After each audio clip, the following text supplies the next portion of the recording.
Hola, bienvenidos a este análisis y resumen de las principales novedades y noticias alrededor del mundo. Hoy 31 de marzo, ya el último día de este mes, del tercer mes del año 2022, que va arrancando y va avanzando de una manera estrepitosa, causando también muchos cambios interesantes e importantes. Así que voy a tratar de resumir lo mejor posible todo lo que hemos visto, lo que hemos analizado, tanto para que ustedes puedan tener una noción global de lo que está ocurriendo tanto en lo financiero, en lo social, en lo político, a nivel americano. Hablamos del continente suramericano donde yo me encuentro, en Quito, Ecuador, y también del mundo, ¿no? Para tener una perspectiva de qué es lo que va a ocurrir en los próximos meses y quizás también en los futuros años. Ahora, vamos con Ecuador primeramente, ¿no? En Ecuador la situación de violencia y de incertidumbre de la sociedad, del pueblo ecuatoriano, sigue en aumento, ¿no? Hay muertes, aparecen muertos, secuestros y también sicariato todo el tiempo, todos los días. Así que el gobierno de Ecuador lo que ha decidido, el gobierno de Guillermo Lasso, que recién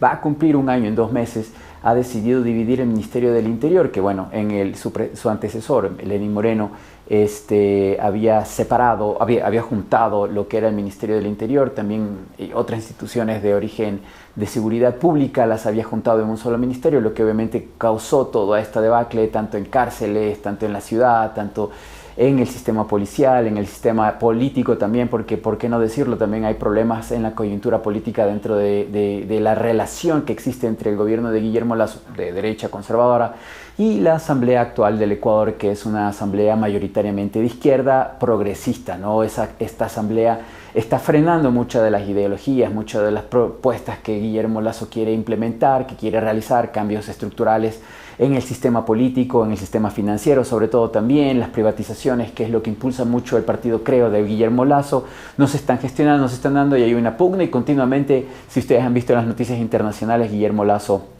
menciona la posibilidad de una muerte cruzada, de ir a las urnas, ¿no? Lo cual obviamente lo afectaría mucho a él, más a él y a su partido que al resto de organizaciones políticas, ya que en el Ecuador la tendencia, como se conoce y se está viendo normalmente, es hacia la derecha, ¿no? Perdón, hacia la izquierda, disculpen, con 3 o 4 partidos que tienen la mayoría, ¿no? Que son mayoritariamente de izquierda, entre ellos los que supuestamente son representados por indígenas o por las comunidades campesinas del Ecuador, el movimiento correísta de Rafael Correa, que tiene una considerable cantidad de asambleístas, Izquierda Democrática, que bueno, es como el Partido Socialista de España, ¿no? Son travestis realmente, que no políticos, travestis políticos, me refiero a que se camuflan, engañan al electorado con su nombre, porque realmente sus acciones como asambleístas o como políticos realmente son de otra tendencia, ¿no? Es la de lucro personal de sus grupos a los que ellos representan, y en general han perdido mucha credibilidad.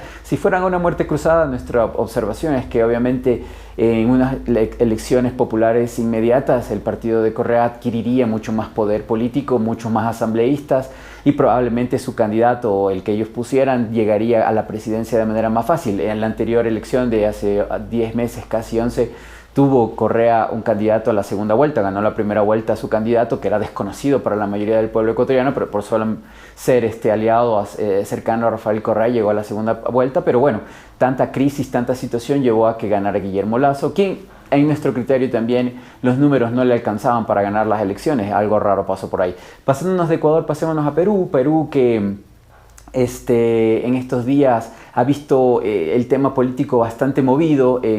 Sabemos que Castillo el día lunes no sintió la revocatoria de su mandato, ¿no? Debido a que necesitaban aproximadamente 85 votos para hacerle la defenestración, o sea, mejor dicho, el revocarle el mandato, pero tuvo más o menos 54 votos a favor de este proceso. Los fujimoristas y toda la derecha que se encuentra en el Parlamento, en el Congreso peruano, en las cámaras, y tuvieron 54 votos en contra, es decir, gente que realmente, diputados que no quisieron, que no veían la necesidad de revocarle su mandato, y hubieron más o menos unas 15 abstenciones. Así, con eso completas el número completo de los diputados que tiene el Congreso peruano. Ahora, obviamente eso es un apoyo, un espaldarazo, un aire para que el presidente peruano pueda continuar con su mandato, pero entendemos que, como dijimos en el programa anterior, en nuestra análisis anterior, es muy difícil poder gobernar cuando tienes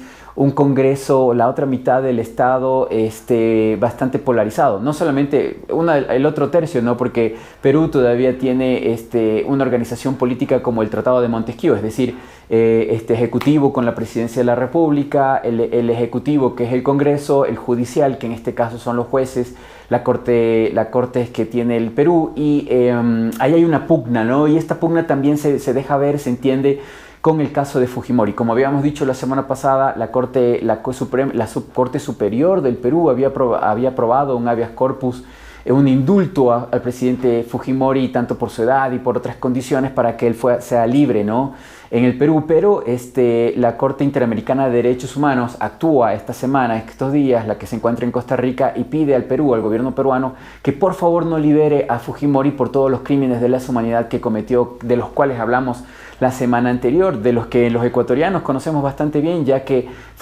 Alberto Fujimori con su asesor Vladimiro Montesinos, para poder ocultar toda la corrupción y toda la baja popularidad que su gobierno tenía en aquel entonces, estamos hablando del 1995, se creó una guerra en la frontera entre Ecuador y Perú para convencer al pueblo peruano de que Alberto Fujimori era un nacionalista convencido, y lo que conllevó es a la muerte tanto de peruanos como de ecuatorianos que nada tenían que ver con su corrupción.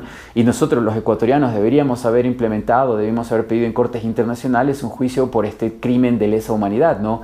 La intervención militar en territorio ecuatoriano, en la selva amazónica, que se conoce como en un sector que se conoce como el Alto Cenepa, en la cordillera del Cóndor, una cadena montañosa pequeña, corta, que se introduce en la Amazonía ecuatoriana y también hacia la peruana, y claro, causó este problema que por lo menos al Ecuador y al Perú nos provocó problemas financieros en aquellos años graves, complejos. Hubo después un tráfico de armas que se llegó a conocer, muchas de estas armas terminaron siendo chatarra, en un tema de corrupción que le costó al Ecuador mucho dinero, etcétera, etcétera, etcétera. Y también se habla de que por ahí Vladimiro Montesinos le dio $20 millones al grupo personal más cercano a Yamil Mahuad, el que era presidente del Ecuador en ese momento, para que firme el Tratado de Paz. Un traidor a la patria, este señor Mahuad, que destruyó al Ecuador, no solamente por este tema de la firma de la paz, sino, bueno, Mahuad no era presidente en ese entonces, el presidente que enfrentó el conflicto del Cenepa es el fallecido ya Sixto Durán Ballén.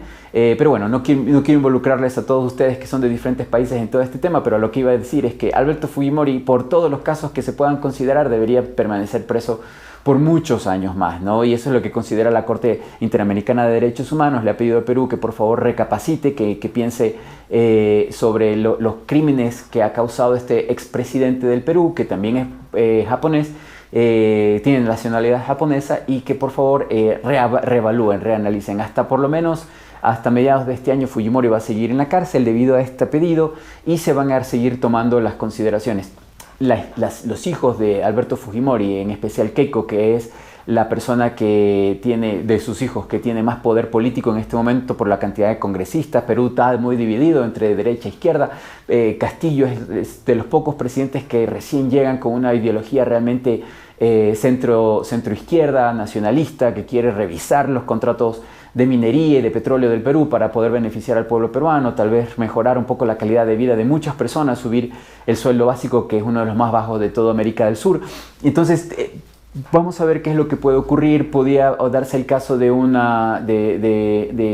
también ir a las urnas, llamar a un voto popular, como ha ocurrido anteriormente, como fue el caso de Kuczynski cuando salió de la presidencia de la República de Perú, porque se le había encontrado casos de corrupción con el famoso escándalo de Odebrecht. Ahora, bueno, saltémonos de Perú, que eso sería mayormente lo más llamativo, lo más interesante por el momento de Perú. Ahora pasémonos a Chile. Bueno, Boric está tratando de organizar su gobierno, está en paz, el pueblo chileno está a la espera de cuáles van a ser los cambios que este nuevo presidente joven de 36 años está tratando de implementar, así que todo bien y tranquilo por Perú. Por Chile creo que va por un buen camino. Vámonos hacia el tema de la Argentina, donde hay una crisis de la unión de los dos partidos que llevaron al gobierno a los dos Fernández, que le están exigiendo algunos diputados de los piqueteros y también de la Cámpora, etcétera, etcétera, algunos grupos políticos importantes, sociales importantes de Argentina, le están pidiendo al gobierno que vea una forma de seguir apoyando al pueblo por la crisis de la inflación que tiene su país. Esta crisis de inflación lleva a que mucha gente no pueda comer, muchos niños se acuesten con hambre durante las noches, y bueno, lo que se está dando es que estos grupos sociales le piden al gobierno que para no salir a protestar a las calles, como lo que está ocurriendo en estos días, se les está pidiendo tanto a los piqueteros como los otros grupos sociales de izquierda, como la Cámpora, por ejemplo, le están diciendo a Alberto Fernández que ayude a bajar el tema de la inflación para no tener que salir a la calle a protestar, ¿no? Que todavía hay un pacto de gobernanza, todavía hay esperanzas de que las cosas mejoren. Se pide de que no se pague la deuda que tiene la Argentina con el Fondo Monetario Internacional, deuda de más de 40.000 millones de dólares adquirida por el gobierno de Mauricio Macri. Que lo pague Macri es lo que dicen estos grupos sociales. Vamos a ver qué pasa, ¿no? Tan así de sencillo no es, pero se están haciendo los cambios que se requieren. Vámonos a Brasil. Algo muy interesante pasa con Brasil. En Brasil no están en elecciones todavía, pero ya está el proceso muy cercano hacia las elecciones de la primera vuelta con respecto a lo que tiene que ver con las elecciones presidenciales. Y bueno, podemos decir que no hay diferencias en los votos, sigue subiendo en las encuestas Lula da Silva, y todo parece ser que la opción de Bolsonaro, de Jair Bolsonaro, de ganar una reelección es muy baja, ¿no? Ahora ya Bolsonaro pide a esas bases de ultraderecha, conservadora, religiosa, católica, evangélica, mormona, protestante en general, que apoye su candidatura, y que y llamó este fin de semana en un mitin, dijo que esta es una cruzada divina, que es entre el bien y entre el mal, ¿no? Llamando a Lula y el Partido de los Trabajadores del Brasil como el mal, ¿no? Pero nosotros hemos analizado mucho y vemos que Bolsonaro no tiene más allá de un 17% de aceptación en todo el Brasil. Más de 200 millones de brasileños no le creen a Jair Bolsonaro, y han visto que en estos 4 años la situación del Brasil se ha deteriorado, se ha destruido. No han sabido aprovechar las oportunidades tanto de una soja alta y los incrementos del petróleo, etcétera, etcétera. Más bien se ve que la pobreza, la delincuencia han aumentado, han subido. Vámonos hacia Venezuela, donde en esta semana, hace pocos días, hubo otra segunda reunión entre un delegado de la Casa Blanca de Joe Biden con el gobierno de Maduro para poder llegar a acuerdos sobre la exportación de petróleo, de crudo pesado hacia las refinerías del sur de Estados Unidos, ¿no? Lo cual realmente es complejo, ¿no? Porque para que eso se dé, Venezuela está pidiendo la restitución de todos sus derechos con empresas venezolanas que fueron incautadas en Estados Unidos, como es el caso de Citgo, una empresa tanto de refinería, de refinación de petróleo venezolano, como también de gasolineras que fueron incautadas, fueron robadas por el gobierno de Estados Unidos en el 2017 con el pretexto de las sanciones contra el gobierno de Maduro por una supuesta discrepancia respecto a los datos de las elecciones presidenciales de aquel año. Entonces, Venezuela está pidiendo toda esta restitución de derechos de sus propiedades en Estados Unidos, y también la posibilidad de poder trabajar, de poder exportar los minerales y también los recursos naturales que Venezuela tiene, el oro que también fue incautado, y también los fondos que fueron incautados en bancos internacionales tanto de Europa como de Estados Unidos. Algo muy complejo, ¿no? Porque el gobierno de Joe Biden tiene muy poca aceptación. Nos pasamos hacia Estados Unidos, muy poca aceptación del público estadounidense por la inflación y por la subida continua de los precios de los combustibles. Joe Biden más o menos está acarreando quizás un 23, no supera el 25% de aceptación de todos los votantes dentro de Estados Unidos. Recordemos que en Estados Unidos la votación es voluntaria, es un derecho que las personas pueden exigir, no nacionalizados o nacionales de Estados Unidos.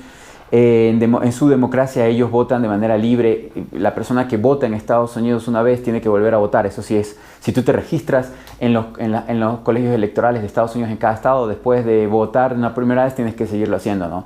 Esa es una responsabilidad. Por eso muchos jóvenes deciden nunca votar y nunca han votado, nunca han participado en una elección tanto de senadores como de presidenciales, porque no quieren tener esta responsabilidad, digamos, de votar. Pero bueno, más allá de todo eso, un 25-23% de apoyo en votación no le permiten a Joe Biden poder tomar decisiones un poco más acertadas. Hace 2 días habló a la nación hacia Estados Unidos sobre el tema del déficit presupuestario, echándole la culpa al gobierno anterior de Trump, de que Donald Trump había causado graves destrozos en la economía, en las finanzas del gobierno de Estados Unidos. Pero la verdad es que Donald Trump recibió un país prácticamente quebrado, con un déficit presupuestario de más del 140%.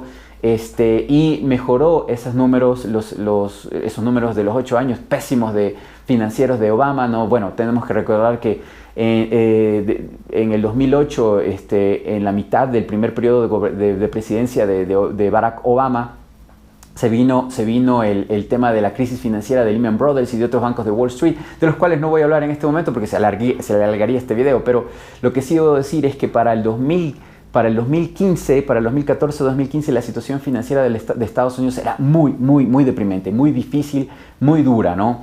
Y más allá de los conflictos bélicos que también estaban llevando a cabo en otros países, y Donald Trump realmente mejoró con sus políticas, con sus decisiones, la vida de los estadounidenses, ¿no? Sobre todo de la clase media, le dio un poco de respiro con algunas decisiones respecto a impuestos y también de ajustar ciertos presupuestos y también bajar el número de importaciones de China y de otros países como de Europa, ¿no? Entonces, Biden está haciendo todo lo contrario, sus finanzas no están mejorando, el conflicto con Rusia tampoco le está permitiendo también tener números positivos, ya que dice una cosa y después se retracta, ¿no? El fin de semana, el domingo, en una gira en Europa, dijo que el presidente de Rusia, Vladimir Putin, debe ser derrocado, debe ser sacado del poder, que es un butcher. La palabra butcher en español, de inglés al español, significa carnicero, una palabra que no debería mencionarse respecto a otro gobernante de otro país, de un país soberano, sobre todo en este caso de Rusia, ¿no?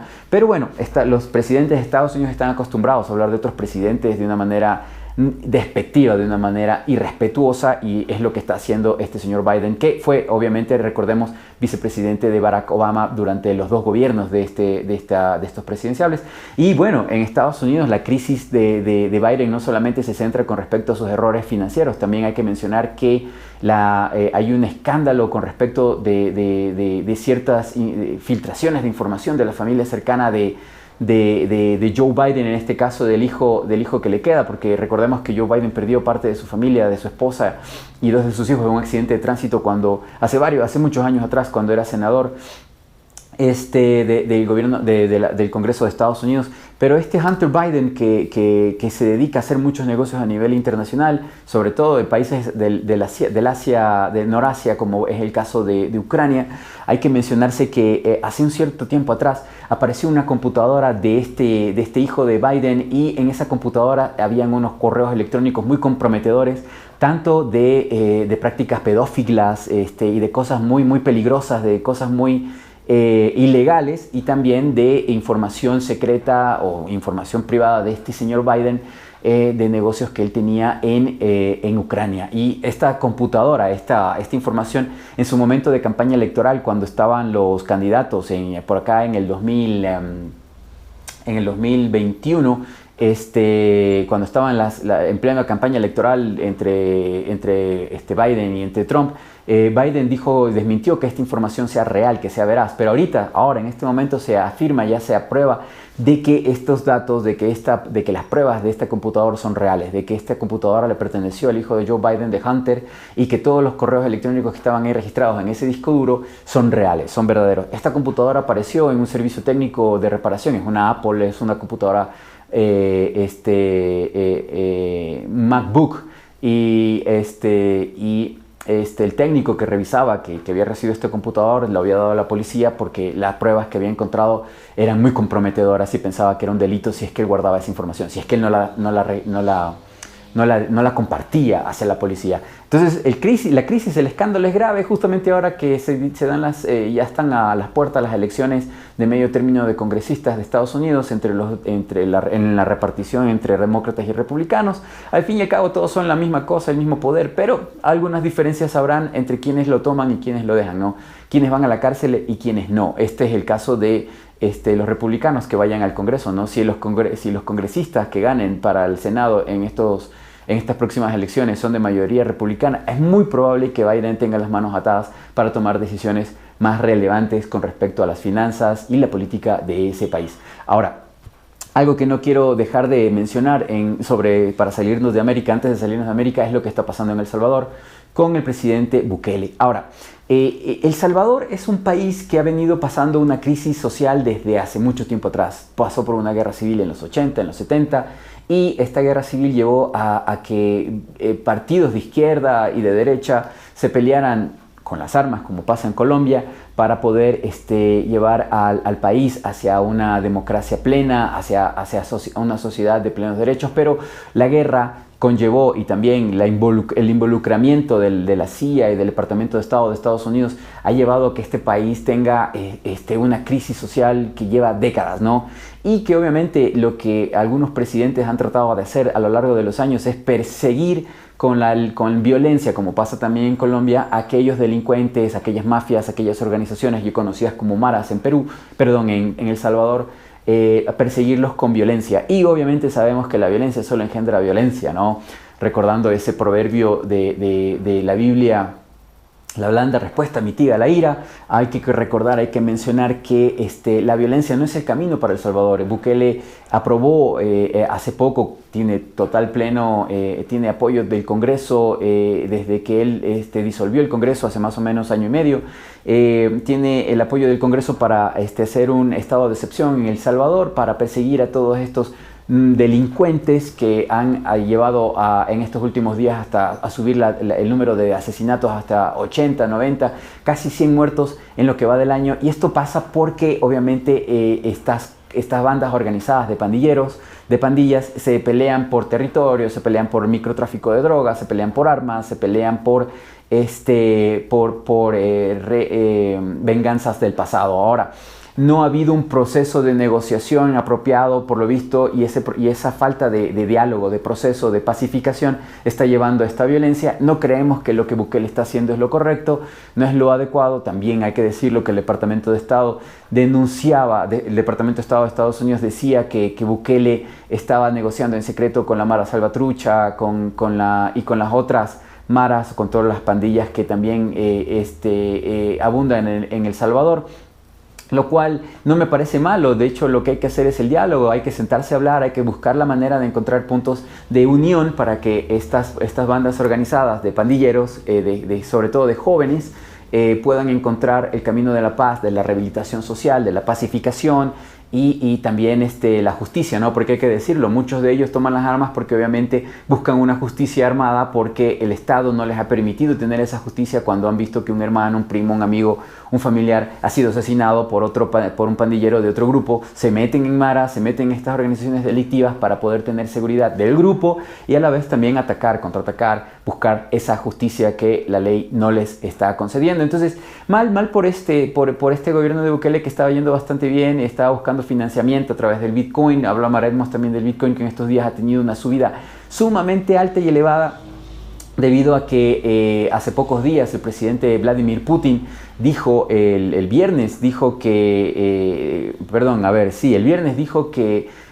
iba a aceptar solamente rublos a los países no amigos con la Rusia, para la compra o el intercambio de su crudo, de su petróleo, de su gas y también de sus minerales. Y esos países no amigos son plenamente los socios de la OTAN, Estados Unidos y la mayoría de los países del occidente europeo, quienes obviamente consumen hasta un 40% el gas de Rusia y tal vez un 35 o 40% el tema del petróleo de Rusia, debido a que, como hemos mencionado en un montón de ocasiones, los pozos petroleros dentro de la comunidad europea se están acabando, se están debilitando, ¿no? Se dice que hay un poco en Suecia, se dice que hay en Noruega hay pozos de gas que permiten que el norte europeo pueda abastecerse de este combustible, el Brent, que también existe en Escocia. Pero volvámoslo a decir, estos pozos petroleros ya están en sus últimas fases de vida y están en una grave crisis, ¿no? Alemania, sobre todo, que es el país que más depende del combustible ruso, se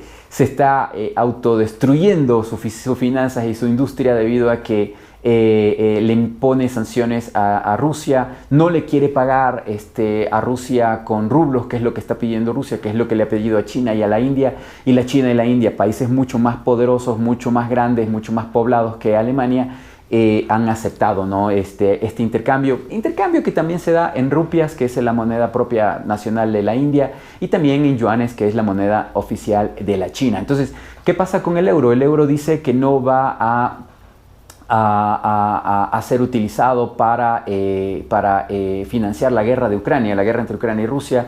Y Rusia dice, bueno, entonces lo que tienes que hacer es pagarme en rublos. Una cosa interesante también que debo decirles a ustedes de estos días es que anteayer Rusia fijó para la compra del oro a nivel para lo que es el país como Rusia. Rusia es un gran comprador de oro, que el gramo de oro sea catalogado en 5.000 rublos en una de las bolsas populares o famosas del Asia, donde se comercia oro, ¿no? Una bolsa que no es manipulable para lo que es Londres y para lo que es Nueva York, ¿no? Donde también son las bolsas importantes donde se fija y se impone artificialmente el precio del oro, el oro a futuro y también el oro físico, lo cual afecta mucho a los productores de oro a nivel internacional. Tengo que decirles que este fin de semana, el día sábado, tendré una conversación en el canal de Tu Profe de RI con Jesús López Almejo para hablar un poquito sobre este tema de la producción de oro en América, desde México hasta la Patagonia. Somos grandes productores de oro,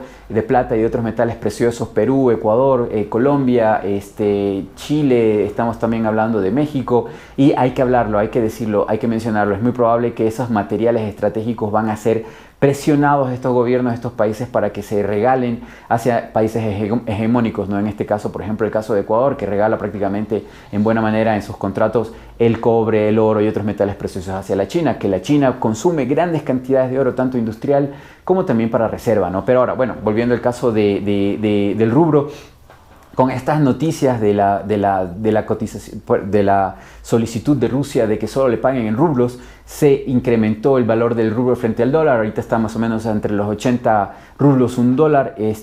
Cuando empezaron los conflictos bélicos con Ucrania, el rublo estaba más o menos por los 160 por dólar, y esto ha hecho que siga mejorando su cotización, lo cual tampoco es que le conviene mucho a Rusia, ¿no? Pero de todas maneras es parte de este proceso de desdolarización, por lo menos de Eurasia, respecto de la influencia de las sanciones de Europa y de Estados Unidos hacia China y hacia Rusia. China, que realmente en estos días ha sido ambigua. Los chinos siempre han sido en su política internacional tibios, ¿no? Tibios, aunque sí han actuado, por lo menos durante la revolución cognitiva de Mao Zedong, tuvo una influencia, una participación directa por lo menos en lo que tiene que ver con el territorio circundante a ellos, por lo menos en la guerra del Corea.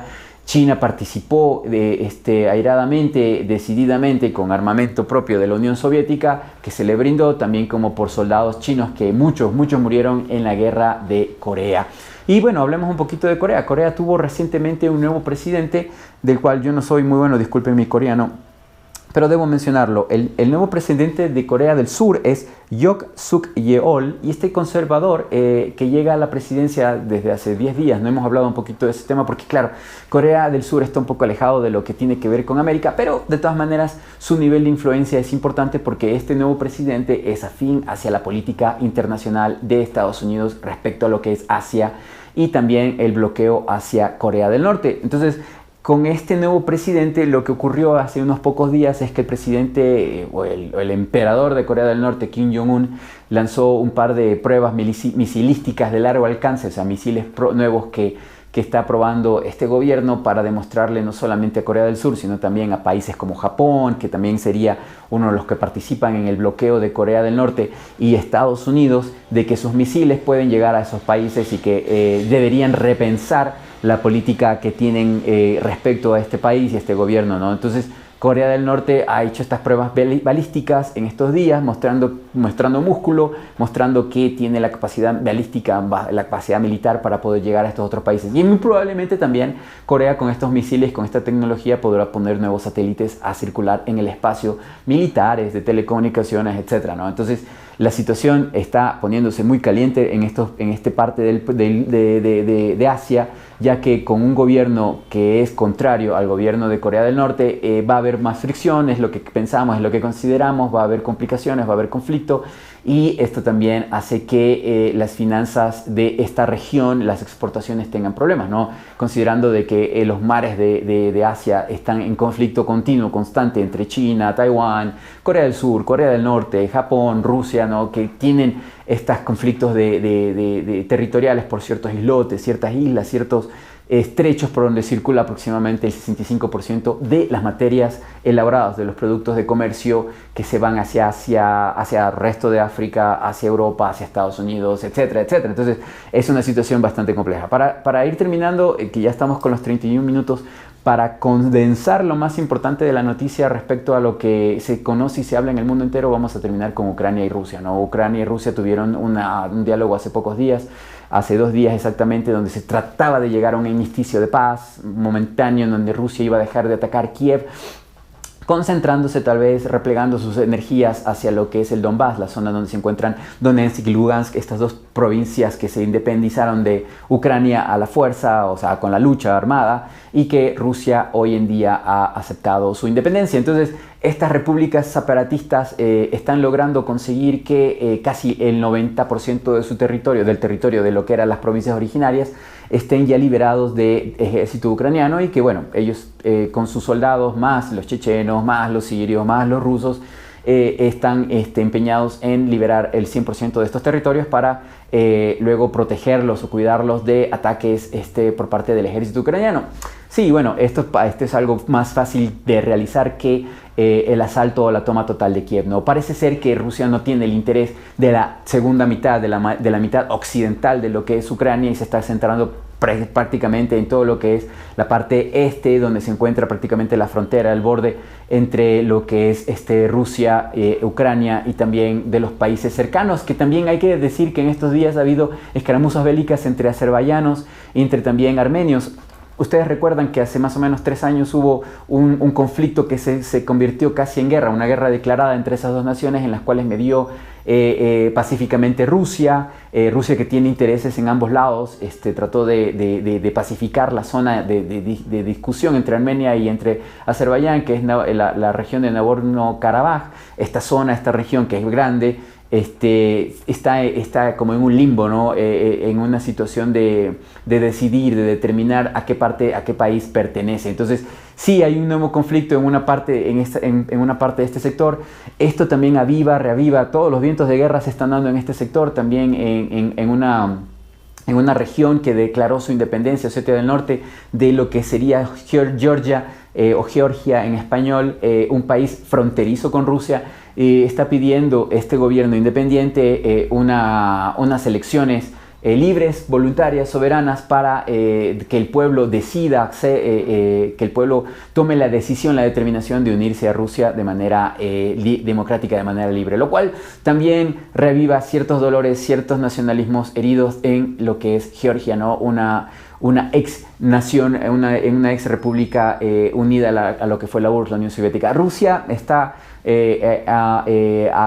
su polo de concentración de poder, su hegemonía hace que ciertos pueblos busquen la protección, busquen este apoyo, atraigan esta fortaleza del gobierno ruso, que está demostrando realmente que, pese a lo que se diga en el occidente de las muertes, de las bajas, de las equivocaciones del ejército ruso, sigue demostrando que obviamente es superior definitivamente hacia la influencia de la OTAN en lo que tiene que ver con Bielorrusia, toda la región de lo que fueron las ex repúblicas socialistas que formaron lo que fue la Unión Soviética, ¿no? Ahora, ¿qué es lo que va a hacer Rusia respecto a este tema? Lo sabremos en los próximos días. Si es que va a aceptar, tal como le pasó a Crimea, tal como le está pasando al Donbass también, que desean la protección, el cobijo de la madre Rusia, va a decidir qué va a hacer. No quiere más conflictos, abrir más frentes sería muy complicado, muy difícil, ya que tiene misiones de paz en Siria, tiene misiones de paz, como acabo de mencionar, entre Armenia y entre Azerbaiyán,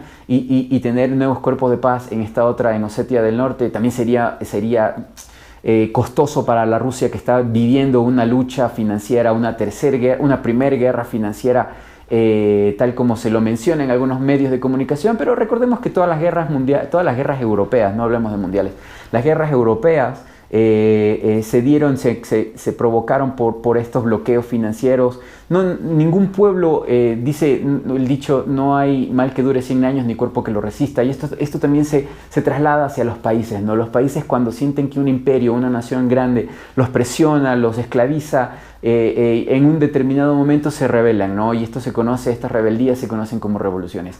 Y es lo que puede estar ocurriendo también, es lo que está pasando en este momento con estas repúblicas que se están liberando de la influencia de la atracción obligada hacia la OTAN, hacia Occidente, y que prefieren o deciden acercarse al nacionalismo prorruso, ¿no? Entonces, esto es lo que podemos decir respecto del día de hoy, en este momento, en esta semana. Esperemos que les haya gustado. Por favor, a los ecuatorianos que ven nuestro canal, que nos siguen, quisiéramos invitarles a que por favor sigan una cuenta en Facebook que se llama Asociación de Inquilinos o de Arrendatarios de Ecuador, que es una asociación que estamos formando para tratar de defender los derechos de aquellas personas que alquilan departamentos, suites, oficinas en el Ecuador, que son vulnerados sus derechos. Hay muchos. Estamos en un lugar diferente de nuestras oficinas, buscando un lugar más callado para poder dar este informe, para no tener que gritar, debido a que en la oficina mía siempre pasan, como estamos en pleno centro norte de la ciudad de Quito, entre edificios, hay mucho ruido de vehículos, de ambulancias, de todo tipo de transporte, ¿no?